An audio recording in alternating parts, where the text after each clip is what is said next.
अस्सलाम वालेकुम my dear student. उम्मीद करता हूँ कि आप सब ठीक होंगे और जहाँ भी होंगे खुश होंगे। तो अब हम पढ़ते हैं nth ऑर्डर ऑफ रिएक्शन। इससे पहले वाले दो लेक्चर्स सेकंड ऑर्डर रिएक्शन और थर्ड ऑर्डर रिएक्शन की हम काइनेटिक्स पढ़ चुके हैं। और आपको लगेगा कि सर ने ये दो लेक्चर काफ़ी शॉर्ट शॉर्ट किए हैं।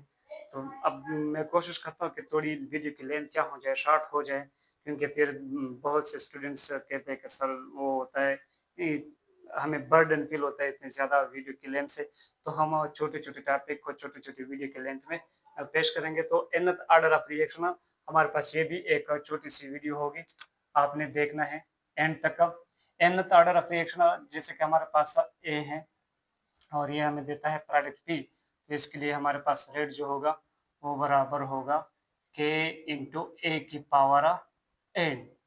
ये हो गई हमारे पास nth ऑर्डर ऑफ रिएक्शन। यानी अगर हमारे पास कोई भी ऑर्डर ऑफ रिएक्शन हो, चाहे वो सेकंड हो, थर्ड हो, फोर्थ हो, फिफ्थ हो, सिक्स्थ, सेवंथ हो, उसके ऊपर हम ये अप्लाई कर सकते हैं।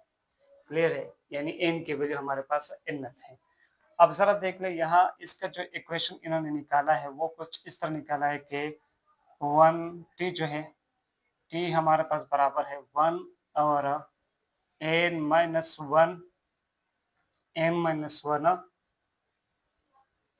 के into one divided by a की power N minus one divided by A naught की power n minus 1. So this is the integrated rate law for nth order of a reaction. अब आप क्या कर सकते हैं, इसको आप यूज कर सकते हैं। और यहाँ पर ये बात याद रखें कि n की वैल्यू जो है वो या तो ग्रेटर है या इक्वल है 2 के।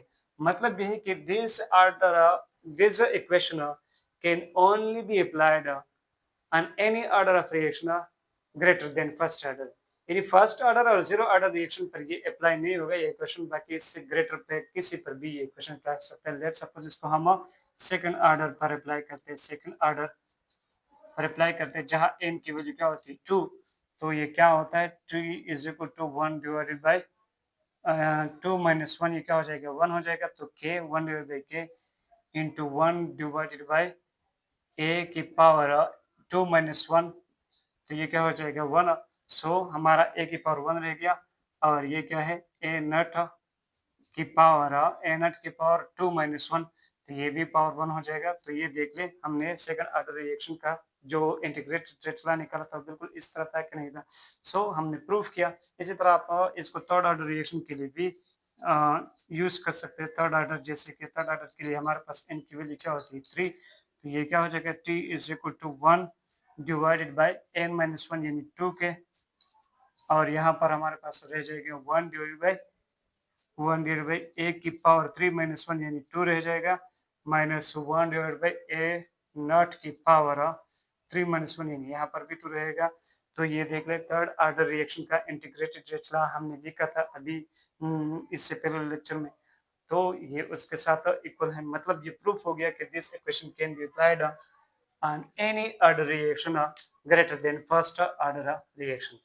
यहाँ इसका अगर आप लोग हाफ लाइफ निकालना चाहें, हाफ लाइफ, तो वो क्या हो जाएगा टी, जब हमारे पास टी 1/2 के इक्वल हो जाती है तो ए की कंसंट्रेशन हमारे पास ए नॉट डिवाइड बाई 2 के इक्वल हो जाती है। तो जरा देख लें, या हम इसको यूज करते हैं t 1/2 is equal to 1 divide by n minus 1 के इंटू 1 और ए नॉट डिवाइड बाई 2 की पावर एन माइनस 1 और ए नॉट की पावर एन माइनस 1।